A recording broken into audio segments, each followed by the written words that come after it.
Well, Tony, we've covered the briefing now for the IFR departure from Denver, the en route portion over the mountains, and the ILS approach to Palomar at Carlsbad. Can we get into some non-precision approaches, because they're troublesome for me? I shoot an ILS every time I have the possibility, and my last NDB approach I think was worse than the first one that I ever shot as a student.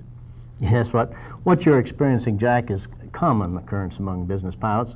You see, they own an airplane to save time, so when they reach the destination airport, they'll accept the visual approach weather permitting, or they'll shoot an ILS if an instrument approach is necessary. That's what I do, yeah.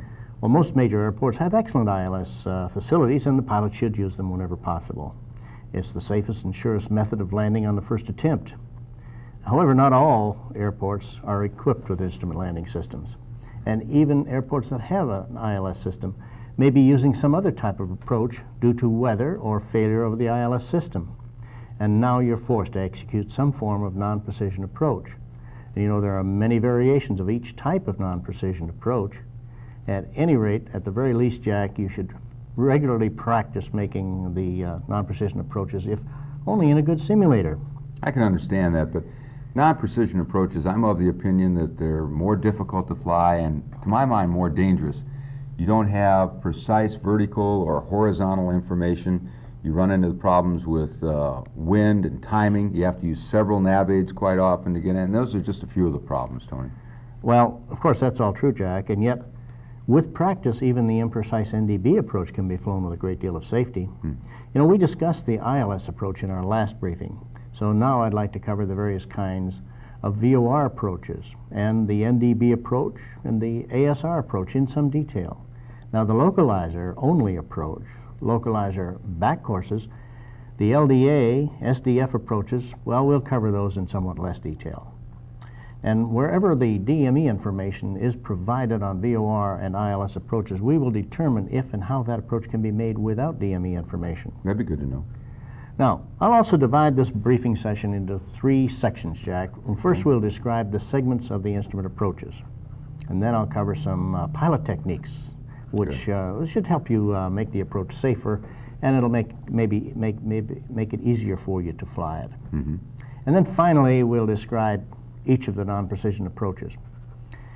You know, Jack, today there are over 5,600 approved instrument approaches in the United States. Now, approximately 2,380 of these, and that's about 42%, are VOR approaches, so that's the most numerous type. And then the NDB approaches are the next most numerous, and there are about 1,600 of these. That's around 28%. I think I've shot them all. Many of these NDB approaches are associated with the ILS system, but in some cases, it's the only approach available to the airport. Now, there are only 865 ILS approaches, approximately 16% of the total published approaches, but it's the most used kind of approach by the IFR pilot. You know, there are also over 400 charted RNAV approaches, about 160 localizer-only approaches, around 140 localizer backcourse approaches, 34 SDF and 21 LDA approaches here in the United States. Now, in addition to that, there's about 300 airports that have charted radar approaches. Tony, would you refresh my memory?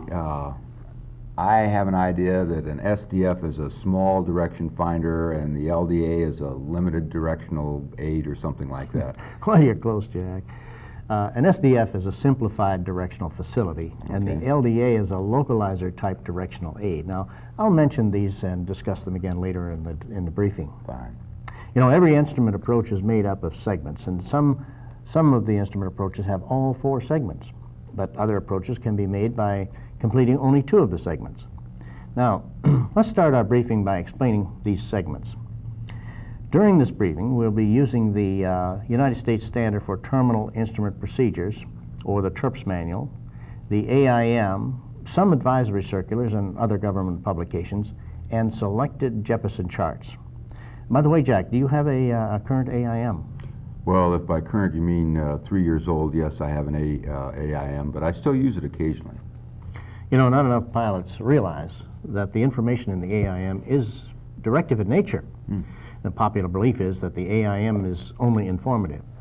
You know, the pilot can be held legally responsible for information published in the AIM, so I strongly suggest that you subscribe to this publication and then use the explanation of major changes page in here as an easy way to keep abreast of the changes in procedures and regulations.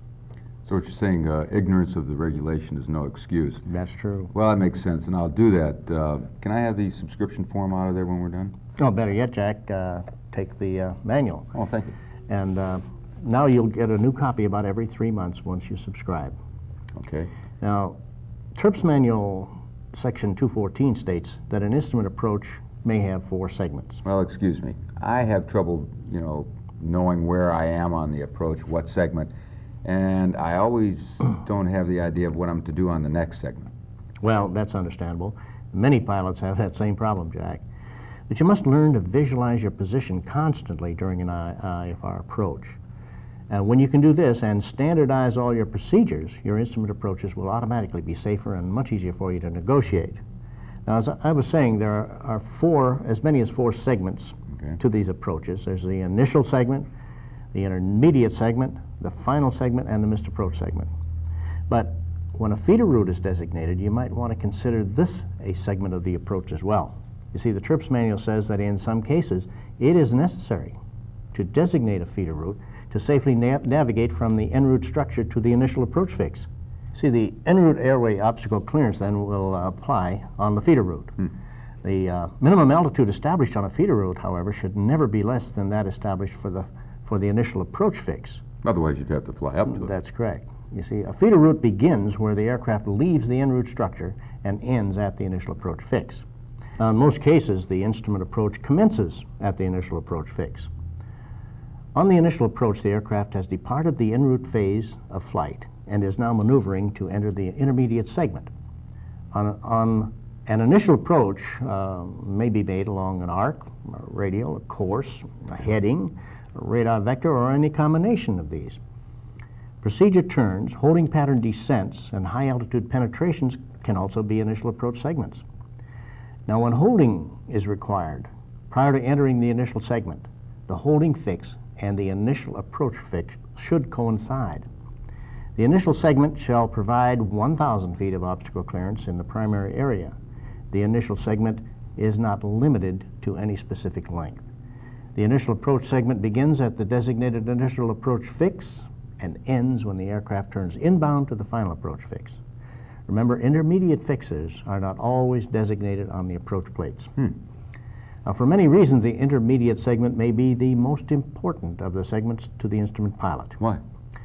Well, you see, if you don't take charge of the approach management, ATC may eliminate this segment. Now, this often happens when radar turns you on to an ILS approach at or inside the final approach fix.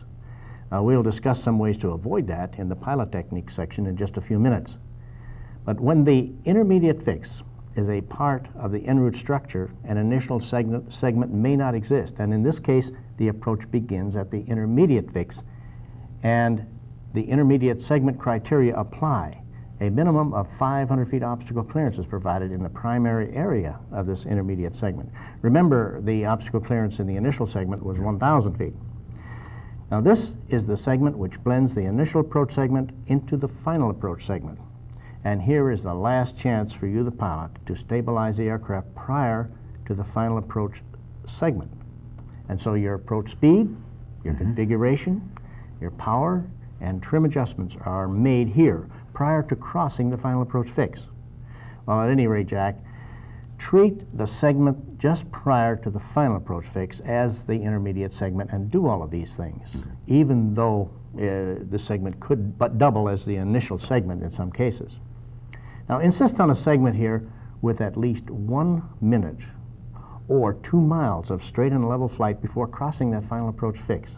The intermediate segment, remember, begins when the aircraft crosses the designated intermediate fix or turns inbound toward the final approach fix and ends at the final approach fix or point. Now wait a minute. Final approach point. I don't remember seeing that on any chart. Well, Jack, an example of when a final approach point might be used is when the nav facility is located on the airport and DME information is not available. It's a point on the final approach course where after the procedure turn, where the pilot may begin his descent. The final approach point serves as the FAF and identifies the beginning of the final approach segment. Now, I'll illustrate this in the approach segment of this briefing. Oh, good. This is the segment, this final approach segment is the segment in which alignment and descent for landing are now accomplished. A final approach may be made to a runway for a straight-in landing or to an airport for a circling approach.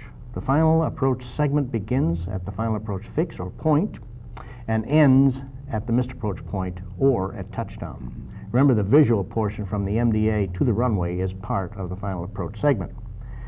Remember, a stabilized final approach is dependent upon crossing the final approach fix in the proper configuration and at the proper speed. Otherwise, you'll be chasing the airspeed, adjusting the power, and retrimming throughout the final segment. Sure. And of course, that kind of approach, it could raise the pucker factor to an uncomfortable zone. Yes, and I've been there several times. So we all have, I'm sure. Now, the missed approach segment, I think this is the most casually treated by instrument pilots. And after you apply go-around power, is no time to try to study the procedure, and yet many pilots have shortened their day by turning in the wrong direction or not making a required turn immediately following the missed approach point. Just memorize two things about the final approach. I'm sorry, about the missed approach. Mm-hmm. You remember what those are, Jack? Direction of the turn and altitude. That's correct. Remember direction and altitude, and highlight these on your chart. Mm-hmm. Now, the TRIPS manual says that a missed approach procedure shall be established for each instrument approach. Well, this missed approach procedure should begin at decision height or at a specified point in a non-precision approach. You know, the main purpose of publishing this missed approach procedure is to describe for the pilot a course of action expected by ATC in the event of lost communications. However, missed approach instructions issued by ATC should be, they will supersede the published procedure and should be executed by the pilot rather than the published procedure. Now, for obstacle clearance, you should make an effort to climb at least 500 feet per minute beginning at the missed approach point. The missed approach primary area is based on a 40-to-1 slope, and this converts to a climb gradient of about 152 feet per nautical mile. So you must convert this to feet per minute for the airspeed that you will use on the missed approach. When an obstacle penetrates this 40-to-1 slope, Jack, a higher rate of climb may be necessary, and this will be noted in on the missed approach instructions on the plate. Okay. Report the missed approach to ATC as soon as is practical. As you know, this can trigger a series of exchange of information, so you should have the aircraft established on the missed approach and have it fully stabilized before making that initial call. Now, you should also be prepared to answer that first question that ATC will ask. What are your intentions? Right. Yes. Of course, you have several options at this point. And here are just 4 examples. 1, you may request another approach. 2, you may hold while checking weather at nearby airports. Or 3, you may hold, awaiting better weather locally for another approach. Mm-hmm. And you may proceed to your alternate airport, but remember that's only mandatory if all communication has been lost. The missed approach segment is located between the missed approach point or decision height and the missed approach fix at the prescribed altitude. You know, radar may be used to vector the aircraft to the intermediate or final approach fix. And when you accept radar vectoring, you are on a segment of the approach, feeder, initial, or intermediate, and the appropriate obstacle clearance criteria will apply. However, the prudent pilot will continue to monitor his position using available nav aids while being radar vectored. Now, we discussed how this is best done during the ILS briefing. When within about 4 miles of the final approach fix under radar control, or if you're flying a heading, you should consider yourself on the intermediate segment and do all those things that are necessary to prepare for crossing the final approach fix and entering the final segment. That's good to know because I get a lot of radar vectors. Well, you know, DME arcs may be designated as initial or intermediate segments, and when arcs are prescribed, the initial segment usually begins at the point where the aircraft joins the arc. The intermediate segment begins where the aircraft joins the radial or localizer prior to crossing the final approach fix.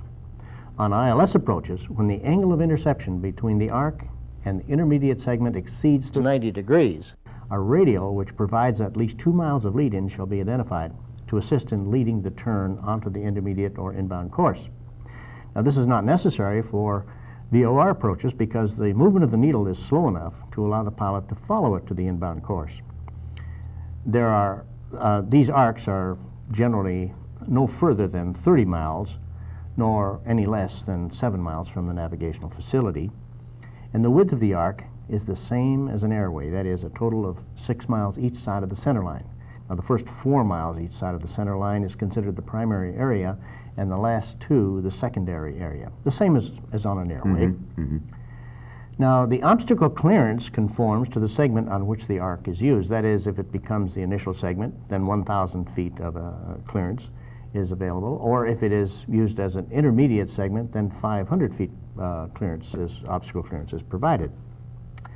Holding patterns, when used as a segment of the approach replacing the procedure turn, must be flown as depicted on the chart. The descent from the minimum holding pattern altitude to the final approach fix may not commence until the aircraft is established on the inbound course. Remember, you should not execute a procedure turn unless, number 1, it has been authorized by ATC, or number 2, a procedure turn is depicted as part of the instrument approach procedure. Okay. Now, I'll say more about holding patterns in the pilot technique section of the briefing, Jack. So now let's go on to some techniques that you as a pilot can use while executing instrument approaches. Now, I'm only going to touch on a few techniques at this time. I'd like you to develop your own ideas and habits, and that way you're more likely to use them on every approach. But every pilot should have a plan, a routine in mind before beginning an IFR approach.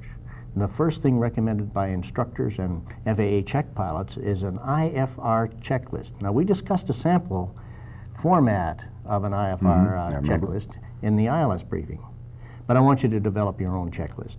I have, by and large. Good. Too often, the pilot will neglect items while approaching the terminal area, and then just before the final approach fix, he finds himself busier than a one-armed paper hanger during mosquito season, and you must plan ahead. Plan the workload so that it is spread out fairly evenly throughout the approach. Now, the first item on the IFR checklist will likely be ATIS. Sure. Now, listen to the airport information as far out as practical, Jack, 15 or 20 miles, and be ready to advise the approach controller that you have the current information. And now that you know which is the active runway and the approach in use, pull that approach plate out and look it over carefully. Now, take the time to mentally fly the approach, segment by segment. Use a highlighter and highlight important data that you might want to recheck during the approach itself. Now, of course, it's best to study and make the approach, mark the approach plate during the flight planning phase, if that's at all possible. Sure. Now, take a look at other approach plates for that airport. Make a note of information that may be useful for the approach that you're going to execute, but which is not available on that approach plate. I'll demonstrate how useful this can be in the next segment of the briefing. In most cases, the weather will permit a visual approach. However, you might want to retain or improve your IFR flight proficiency, and I suggest you do so. So, on the initial contact with the approach controller, request an instrument approach. And when the approach is approved, inform the controller that you want to execute the published approach with the appropriate transition. Now, this puts you in charge. You now know where you will make turns and descents, and there'll be no surprises. Now, if radar is used to vector you to the final approach fix, ask the controller to turn you on at a designated fix or 1 mile outside the gate. Now, this will help assure that you will have an intermediate segment wherein you can stabilize your aircraft for that final approach segment. Be sure to identify a nav facility before you use it to make an IFR approach. Now, I've noticed that many pilots do not actually listen to the code. As soon as they hear a few dots and dashes, they turn the sound off. Now, they've probably been told that if maintenance is working on the equipment, that maintenance will take the identifier off the air, but that the signal may still be broadcast. Now, the AIM says in Chapter 1, and I think it's paragraph 3, they state that during periods of maintenance, the facility may radiate a test signal, that is TEST. Now, this is another insidious trap for the unwary pilot.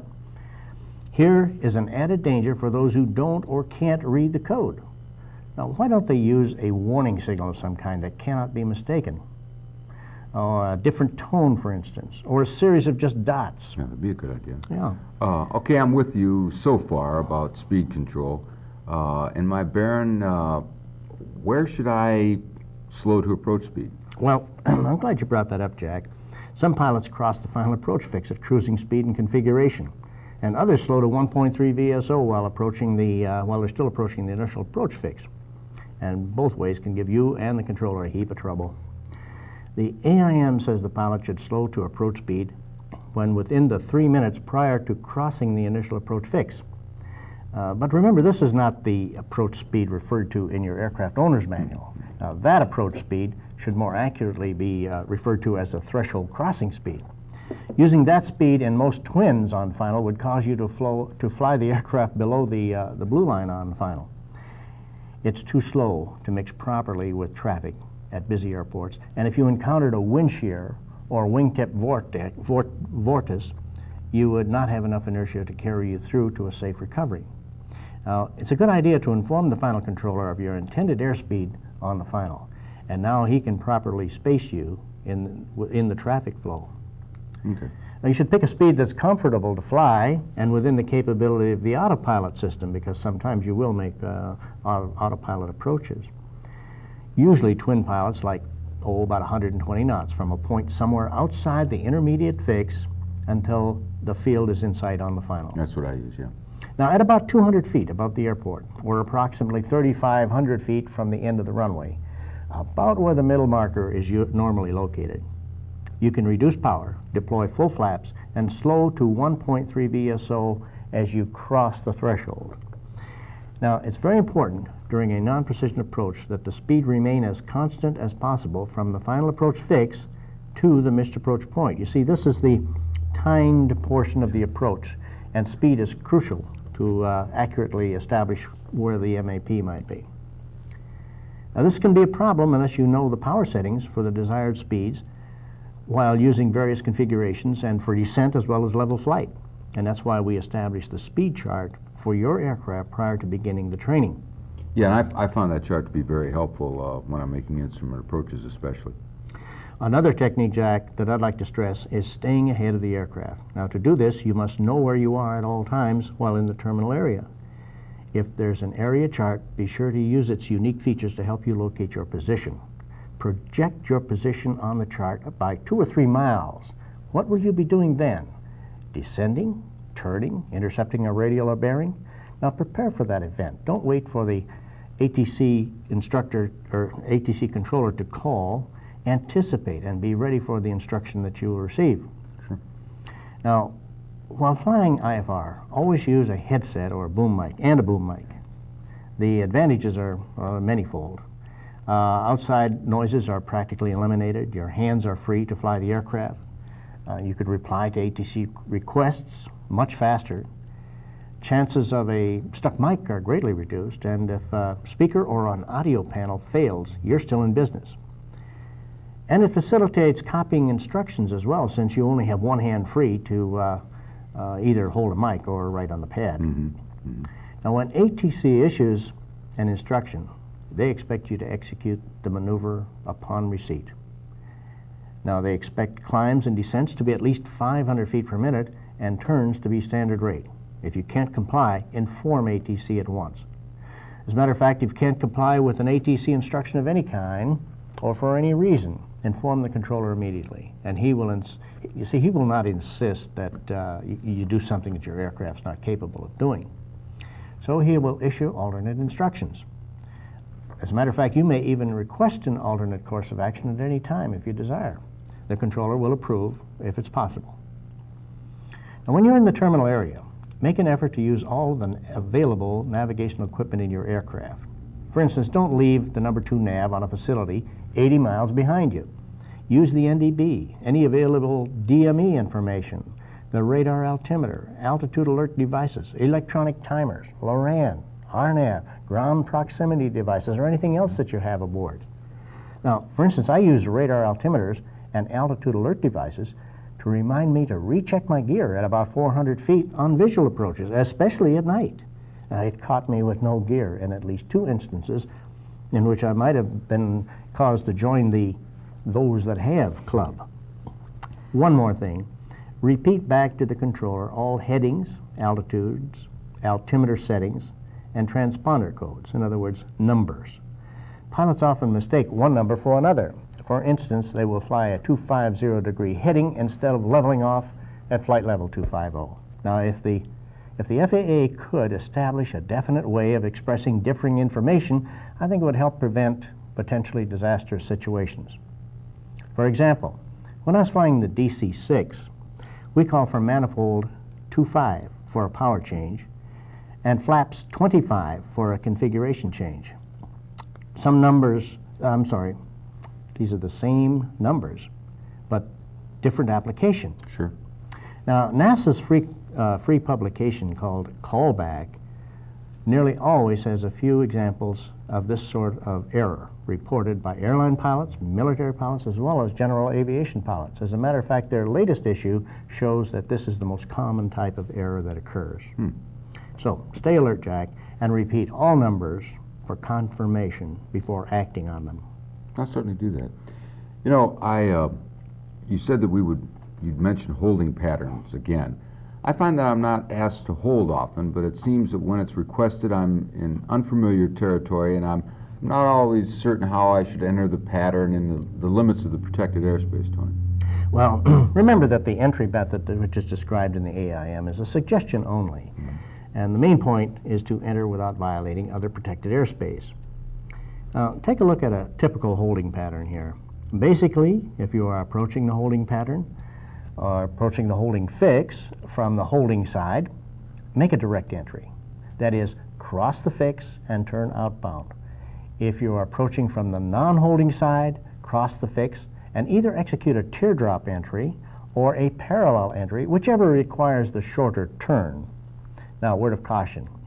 Do all of your maneuvering on the holding side of the holding radial. In other words, stay in the protected airspace. Okay. Also notice, Jack, that most approaches which use a holding pattern for course reversal specify a 1-minute leg. Well, that's fine if you're making one turn around the pattern and then executing the approach.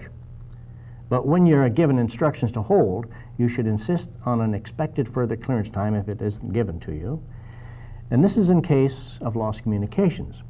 If that time will require several trips around the pattern, then ask for a larger pattern.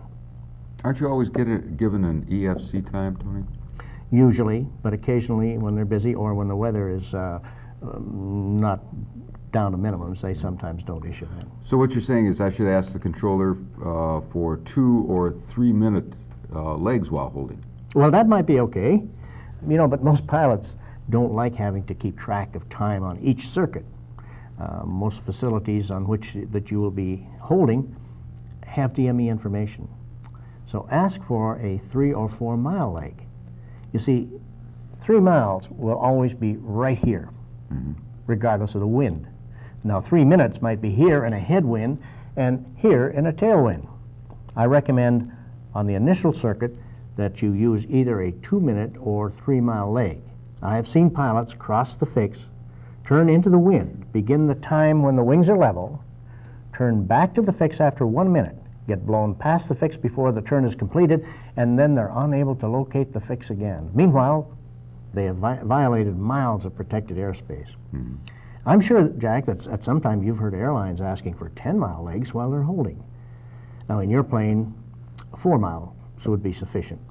See, now you don't have to note the exact time the to-from needle switches position, and you don't have to hit the stopwatch. You can turn outbound and relax until you reach about 4 DME. But be sure to get permission from ATC, otherwise the controller will fear that you are lost and about to enter forbidden airspace, and he'll surely give you a call. But I've never been refused this request. Now, as the time for your approach nears, you can adjust the pattern to cross the final approach fix as near the designated time as is possible. Now, always confirm that you will be allowed to make the approach while you're on that last outbound leg. Now, just one more tip. When turning inbound to the fix, if the VOR needle has not left the peg as you come through 45 degrees to the inbound course, stop the turn and wait for some movement. Then continue the turn based on the speed of the needle movement. If the needle begins to center too early in the turn, you can steepen the bank, but don't steepen it over 30 degrees. Do this to lessen the overshooting of the inbound radial. Now, each depicted holding pattern is surrounded by a buffer zone of additional protected airspace, but don't plan on using that space. It's designed to provide added safety while you're holding. Well, these are all good suggestions, and I know we've talked about it before. I'm starting to find that using an instrument checklist and standardizing my approach procedures are helping me to remember to use the techniques on every approach. Well, Jack, like any habit, the more you do it, the easier it becomes until you find the procedures almost automatic. Now, in the next section of this briefing, we'll be talking about various kinds of non-precision approaches. I'll discuss some of the variations of the VOR approaches and how to fly them. For the most part, you can use the same principles when flying the NDB approaches. Now, I'd like to examine the most used versions of the VOR approach in the following order. 1, VOR on airport. 2, VOR off the airport, but you must cross the VOR. 3, off-airport VOR beyond the airport. All right. And 4, the step-down approaches. 5, circling approaches. Now, I'll explain the difference between the final approach fix and the final approach point and how to establish a final approach point. Good, I'm waiting for that. Now, first, let's consider an on-airport VOR with no final approach fix depicted on the instrument approach plate. The VOR for runway 6 at Frankfort, Kentucky is a typical example. The VOR is considered to be on airport if it is located within 1 mile of the nearest portion of the landing runway for a straight-in approach. Now, if no information is provided down here in the speed table, you can consider the VOR an on-airport facility. Now, here you arrive at the initial approach fix via an airway or on a feeder route. The procedure turn is part of the initial approach segment. Now, this course reversal must be completed, as we see here, within 10 nautical miles of the VOR. Now, Jack, once again, the depicted procedure turn is only a suggestion. Now, to avoid confusion and to save time, I prefer the 80-degree to 60-degree turn. Try it. I think you'll like it. You'll find it described on page 95 of the FAA Instrument Flying Handbook. That's Advisory Circular 61-27C. Now, I believe if a procedure is easier to execute, it's a safer procedure. Now, however, if the course reversal is designated as a teardrop or it's a holding pattern, then it must be flown as depicted on the approach plate. Okay. Now, this kind of approach has no intermediate segment designated. Therefore, I treat the entire procedure turn as an intermediate segment. That is, I use it to configure and stabilize the aircraft for the final segment. The final approach begins where the procedure turn intersects the final approach course inbound. The alignment of the final approach course determines whether a straight-in or a circling approach will be established. Now, will you tell me the difference between a straight-in approach and a straight-in landing? Well, if you're IFR, a straight-in approach is one where the final approach is begun without first having executed a procedure turn. Now, it's not necessarily completed with a straight-in landing or made to straight-in landing minimums. A straight-in landing is a landing made on a runway aligned within 30 degrees of the final approach course following completion of an instrument approach. It is usually made to landing IFR landing minimums. Now, remember, on a straight-in landing, the final approach radial can be offset from the runway centerline by 500 feet, or the angle of convergence can be as much as 30 degrees. Now, what I'm saying, Jack, is that when you break out, even from a perfectly flown straight-in landing, you may not be lined up with the runway. The obstacle clearance in the primary area on final approach is a minimum of 300 feet for straight-in approaches. When the final approach course alignment does not meet the criteria for straight-in landing, only a circling approach is authorized. The course alignment is then made ideally to the center of the landing area, but it may pass through any portion of the usable landing surface. I didn't realize that. I thought it would be like to the center of the airport. And Jack, I'm sure you realize that when no DME information is available, timing becomes critical to stay within the protected airspace. Complete the procedure turn within the designated distance. Now, after turning inbound on the final, begin descent to the MDA. Now, this is the final approach point. No information is given in the speed table at the bottom of the chart because the VOR is the missed approach point and it's on the airport. Now, a problem sometimes is encountered in this kind of approach when the initial segment is into the wind. Now, this happens when making circling approaches. Sometimes the procedure turn is completed too close to the station. There's not enough time or distance to descend to the MDA before recrossing the VOR. You might not be low enough to be in visual contact with the ground, so a missed approach is necessary. A feel for the effect of the surface wind will help assure a more successful approach. Now, the VOR needle becomes more sensitive as you approach the airport on this kind of an approach. And for this missed approach at Frankfort, Kentucky, an immediate climbing right turn must be made while climbing to 2,700 feet.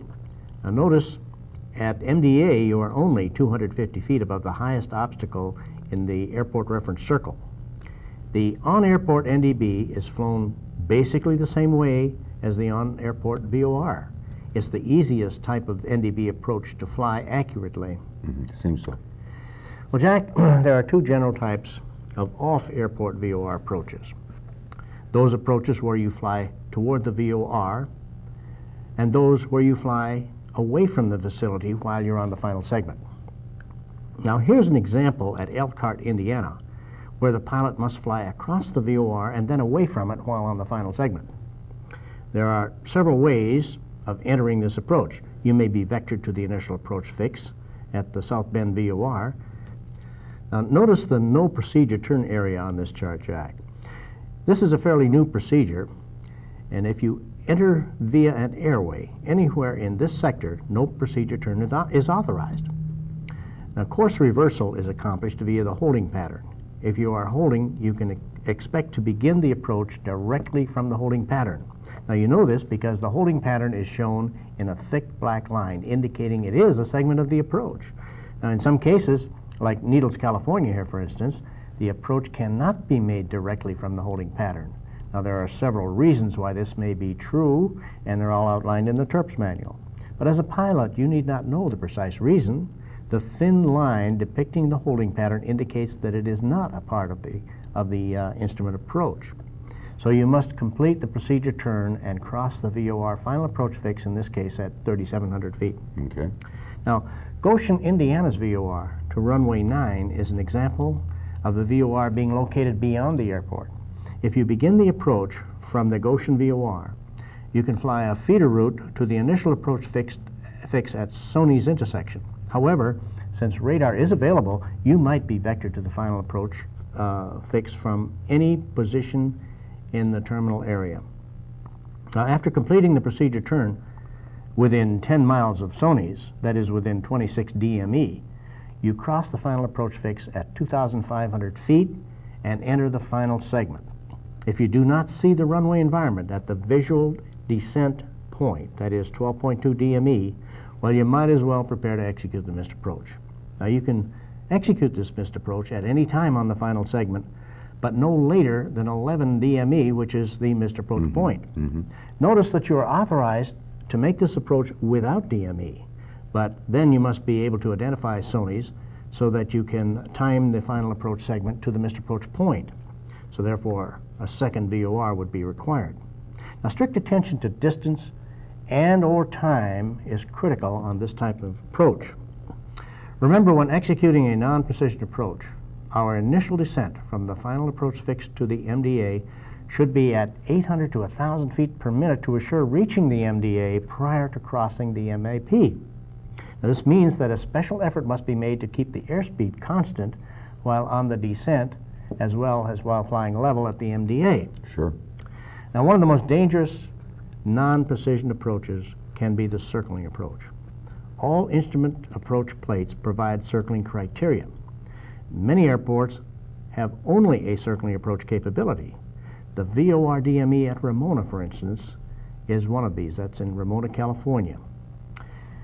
The size of the circling area varies with the approach category of the aircraft. Now, most light twins are in category B, and so are protected up to 1.5 miles from the ends of the runways. Now, there's no secondary safety zone in a circling approach. Within the circling approach area, you are provided with 300 feet clearance above the highest obstacle. Pilots are warned not to leave the minimum circling altitude until landing is assured. Now, parts of the circling approach area may be eliminated, Jack, where prominent obstacles exist. If a landing can be made without entering these dangerous areas, then a note may be included on the chart designating the prohibited area. Now, once you're cleared for the circling approach, the entire circling approach area outside of those designated areas is yours if instrument conditions exist within the circling area. Now, you should fly the shortest path to the base or the downwind leg. You may even overfly the airport to keep the active runway to your left and in sight. But don't bank the aircraft more than 30 degrees during the approach. Remember, low altitude, low speed, and steep turns are a terrible combination.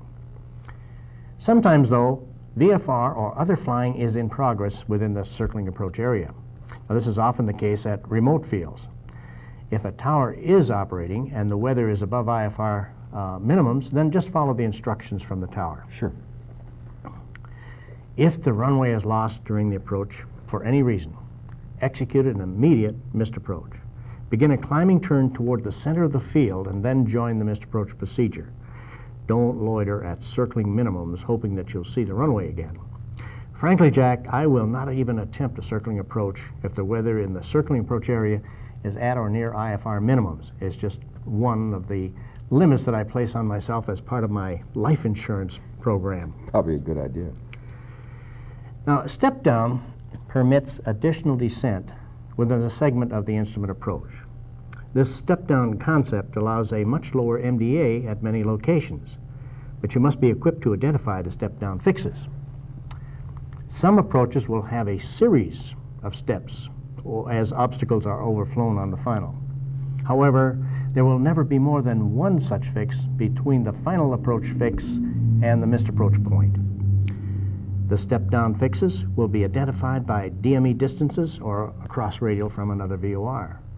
When only DME is used to mark the steps, as we see here at Boise, Idaho, then it is designated as a DME approach in the heading up at the top of the approach chart. And of course, your DME must be operational to even commence this kind of approach. The VOR non-precision approach can be difficult to fly from the MDA to touchdown at night if no vertical guidance such as VASI is available to the pilot. The pilot can suddenly realize he is either too high or too low on the approach. The FAA has approved the visual descent point to help make VOR approaches safer. The VDP is indicated by a small V on the profile view, and it defines the point at which a 3-degree glide slope from the touchdown point would intercept the MDA. Now, usually a DME fix is used to mark the VDP, but a cross radial from another VOR or the 75 megahertz white airway beacon may be used. The pilot should stay at the MDA until reaching the VDP, then establish a normal 3-degree descent, about 600 feet per minute in most light twins, to the threshold. Now, of course, the runway environment must be in sight prior to leaving the MDA. Well, I've used the VDP. Why isn't it used on all VOR approaches? Well, they're working on it, Jack. You may have noticed that new ones are added almost weekly, but you don't have to wait for them to be published. If there is a VOR approach that you use regularly, make your own visual descent point. You say that I'm legally allowed to create my own VDP on any VOR approach? Well, actually, you do it all the time, Jack. Think about it for a moment. You have to leave the MDA at some point if you intend to land. And if you can determine where a 3-degree slope would intercept the MDA, then that's the ideal place to leave the MDA and start your descent. Great, but how do I determine where the VDP would be positioned? I sometimes make night landings in Freeport, Illinois from the Janesville VOR. Show me how I can establish a VDP for that approach. Okay, at 120 knots, your rate of descent will be approximately 600 feet per minute on a 3-degree glide slope. You can find that from the speed charts at the bottom of most IFR plates. Now, that'll give you around 300 feet per nautical mile.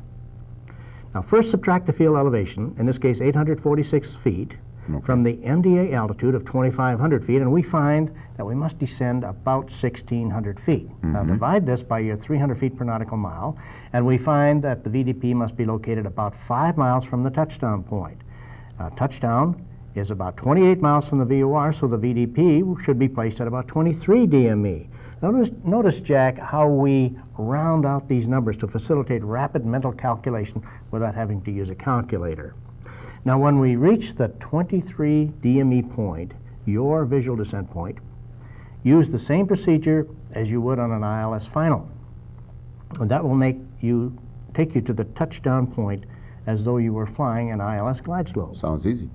Well, just keep in mind that the distance is calculated from the touchdown point to the MDA and then measured from the VOR.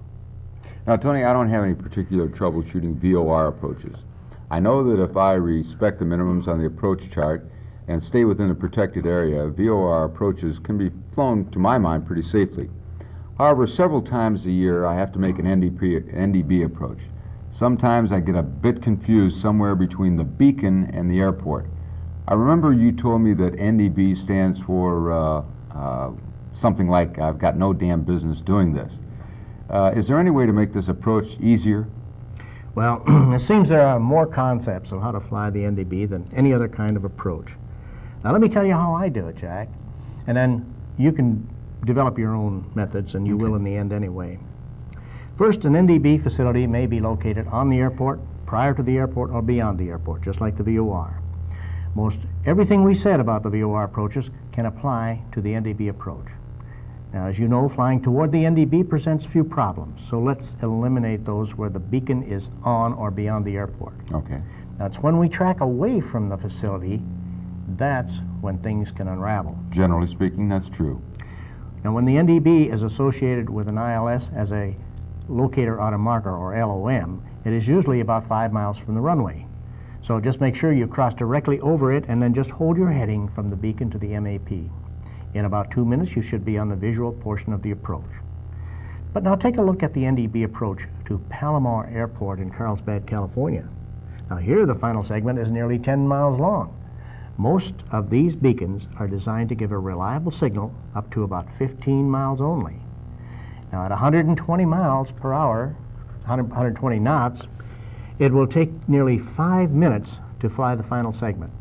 Now, if you try to correct for every oscillation of the needle, confusion is assured. So I do this. First, on the plan view, I mentally, or with a pencil, I'll draw a line through the beacon perpendicular to the final segment. Now, if I'm approaching the beacon from the non-airport sector of this 2 semicircles, I will cross the beacon at the prescribed altitude and turn to the inbound heading. If I'm on the airport side, I'll cross the beacon and make a course reversal. In this case, I would fly outbound at about 30 degrees to the inbound bearing on the maneuvering side of the holding pattern. Then after 2 minutes, I'd make a left turn and then head directly for the beacon. Now incidentally, if radar vectors are being provided, once I am cleared for the approach, I don't necessarily follow the last heading given to me by ATC. Now, too often that will not take me directly over the beacon, and of course it's meant to be advisory only after you're cleared for the approach. I just keep the needle right on the nose and head for the beacon. Now, it's very important that the approach begin from directly overhead the beacon. As I approach the beacon, I will stabilize and configure the aircraft for that final segment. I will carefully set the gyro if it is not slaved. As I cross directly over the beacon, I perform the 6 T's in this order, although some actions are done simultaneously. 1 is time. I start the clock. Okay. 2 is turn. I turn to the inbound heading. 3 is throttle, and I set that as required for the descent. 4, tires, which means I'm going to lower the landing gear. 5, talk. Now, I do this after the aircraft is stabilized inbound. And 6, I will track, but I will wait 1 minute before I start tracking. Now, the reason I wait 1 minute is that any corrections prior to that, the needle has not settled down and that would be overcorrections. Incidentally, Jack, there are no warning flags on the ADF to tell you if the beacon or your receiver has failed on the final approach. Now, some indicators do go to the wingtip position in the case of failure, but others just freeze in position. So after you identify the beacon, leave the volume on low. If the sound stops, abandon the approach and investigate. Now, use your DME equipment whenever possible on an NDB approach. Now, on the Palomar approach, for instance, if the DME is tuned to the oceanside VOR, you can tell how close you are as you approach the NDB. Also, on the final segment, you have a pretty good idea how far you are from the runway by subtracting 10 miles from your indicated distance. Use all the equipment that can possibly be used on every instrument approach. Okay. Now, after 1 minute, take a look at the needle. If it is within 5 degrees of the tail, forget it and fly out the time. If it is more than 5 degrees off the tail, make a 20-degree correction toward the hemisphere in which the head of the needle is located. Hold that for about 20 seconds. Turn back to the inbound heading, and again, forget the needle while you fly out the time to the MAP. As the man on TV says, Jack, it works for me. Oh, maybe it'll work for me too. Now, just a few words about localizer-only approaches. Localizers are considered to be lined up with the associated runway centerline. However, if the localizer is aligned within 1 or 2 degrees of the runway, then it is labeled an offset localizer. DME information may be provided from a VOR or a transmitter near the localizer antenna. As with an ILS, the course is 3 to 6 degrees wide. The exact width is calculated to produce a signal 700 feet wide at the threshold of the runway. In this example here at San Luis Obispo, California, notice that the minimums are 3/4 of a mile. Now that's about as low as you can get on a non-precision approach. Well, most ILS facilities will transmit a back course directly opposite the ILS signal.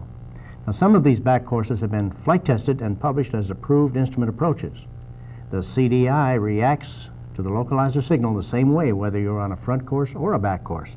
So you must remember to fly away from the CDI needle during the back course approach. But Jack, you have an HSI. Now, if you reverse the CDI needle, that is, place the arrowhead at the bottom of the dial, it becomes directional, and now you can follow the CDI as you would on a front course approach. Keep in mind that the localizer course will be narrower and harder to fly as you near the airport. Now, this is because the antenna is now on your end of the runway, and that 700-foot wide course is not going to be over the threshold, but a mile out on the final.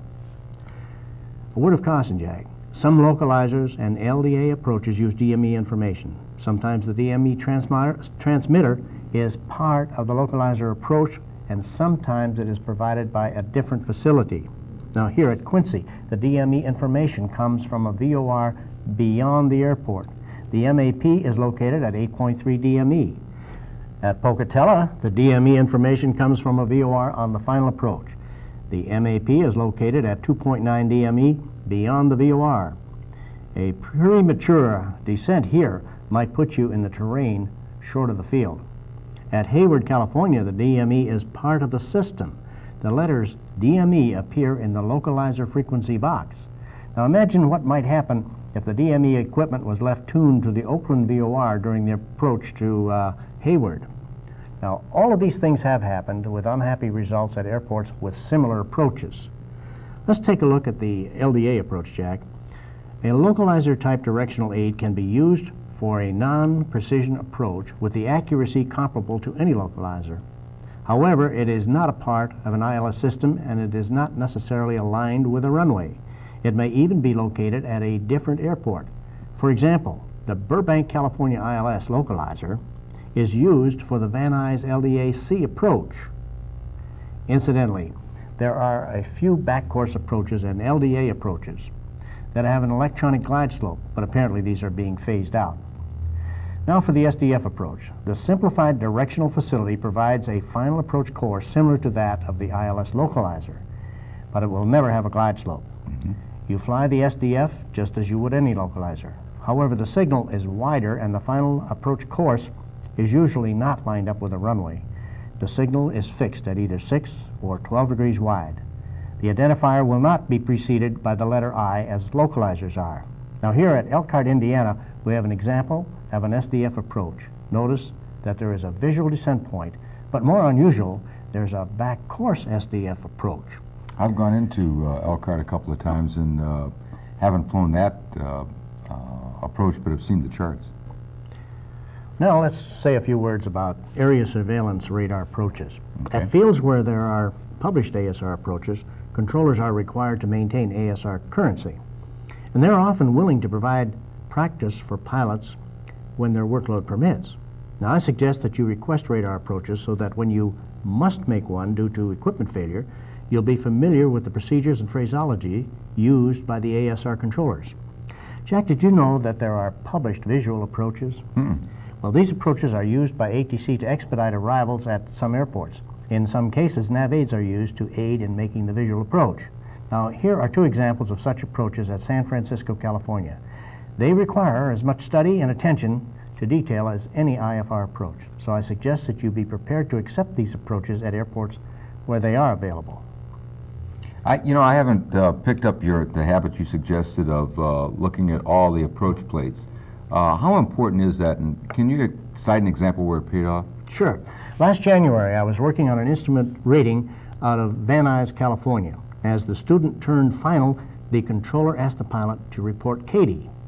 Now, I could see the pilot growing tense as he tried to locate this reporting point.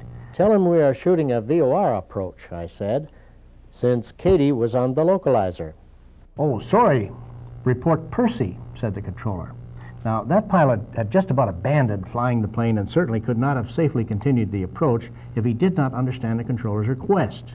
One more case, Jack. The San Joaquin Valley is usually filled with fog, about 1,500 feet thick in the wintertime. A good chance to give the instrument students some practice without using a hood. As we passed over the airport, I could see straight down, and we were just slightly left of the runway. Not bad for an NDB approach, but the pilot didn't commence the missed approach until nearly a mile north of the field. Now, at another field, that could have been very hazardous to his health. Sure. Now, it was his timing and his airspeed control. They were off a bit, and that often happens. So I told him I wanted the missed approach to begin at the runway threshold on the next attempt. Now, I doubted that his timing and speed control would improve that quickly, and so did he.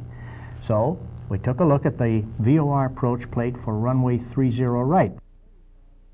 And here we found that the end of the runway was exactly 4.4 DME from the VOR. On the next try, the missed approach was executed precisely at the MAP. So again, Jack, when making non-precision approaches, use DME data whenever possible and use the clock as a backup system. You know, Tony, this has been a long briefing session. During the airmanship departure briefing, we discussed the importance of a thorough pre-flight planning session, ways to assure a good weather briefing, when to file a departure alternate airport, and other procedures to make the instrument departure safer. In the en route session with airmanship, we covered communications and navigational problems, emergencies while on instruments, how best to handle icing, and how to stay in charge and make, well, command decisions.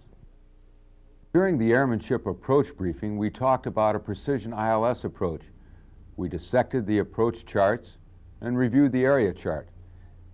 You told me how to develop a speed and configuration table for my aircraft. We defined the approach gate, when to use the autopilot, and we also spell out the pilot's and the controller's responsibilities. Now, during this airmanship briefing on the non-precision approaches, we defined the approach segments and what the pilot should be doing in each segment. You covered some pilot techniques that I'm sure are going to help me in planning and executing an approach.